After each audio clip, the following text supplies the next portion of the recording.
Syempre sinasabi mo kanina yung sa invoice, 'di ba?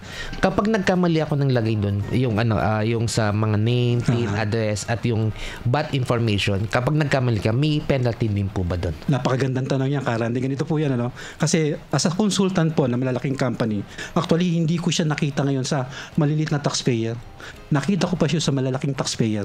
So nagiging issue ngayon, paano kung ang invoice na inisyu ko mali? Correct. So eventually, pagka ba na mali, kinakailan? I-alter ko lang ba? Opo. Kailangan ba burahin ko lang ba? I-snowpy ko lang ba? Hindi po ganun kadali yun. Kasi ang resibo po, hindi mo yan pag-aari.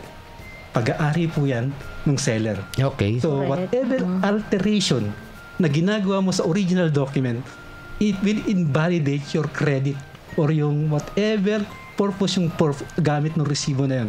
Kung nagkiklaim ka ng VAT input, Pwedeng madisallow. Pwedeng madisallow. Oh. Pwedeng mawala yun. Kung nagkiklaim ka ng VAT refund, pwedeng yun. Hindi ka bigyan, ma-disqualify kasi hindi nagka-qualify. Merong alteration, may bura, merong tinatawag nating superimposition or yung strike through. Hindi ho inaalaw yun. So ngayon, ano bang tama? Yun nga eh. Yun ang tanong ngayon eh. Ano ba ang tamang dapat gawin? Actually, pag tinanong natin, ano ba ang tamang gawin? Marami pong hindi nakakaalam nitong procedure na to. Kasi maski ako, nung time po nagpa-practice ako, hindi ko rin alam yung tamang procedure. Nalaman ko lang siya, nung nakita ko ang isang taxpayer, bakit meron ditong credit note at merong debit note.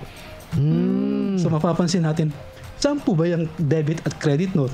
Kung ikaw ay VAT taxpayer, eventually po, yan po yung dokumentong gagamitin mo para i-reverse yung transaction. Lalo-lalo na kung ang invoice mo may error.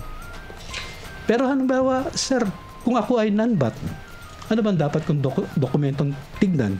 Hindi po credit note or debit note, kundi yun sales return and allowances memorandum. So may dalawa pong dokumento kang dapat tignan kung ikaw ay VAT at non-VAT. May ko dyan, may follow-up question ako doon.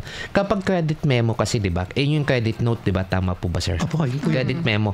Ayan po ba yan ay kailangang gawan ng ATP po ba? Yes, magandang tanong yan. Actually, dapat po siyang may ATP at BIR registered. Yun. Wow. Paano kung hindi ko gawin yun? Oo nga. Eventually, parang hindi ka nag-issue ng resibo pag kinokorek mo yung tinatawag nating invoice. Ibig sabihin, sir, may penalty din. Of course, meron po. Nabanggit ko po kanina, may penalty, di ba? Yung 1,000 to 50,000 plus surcharge.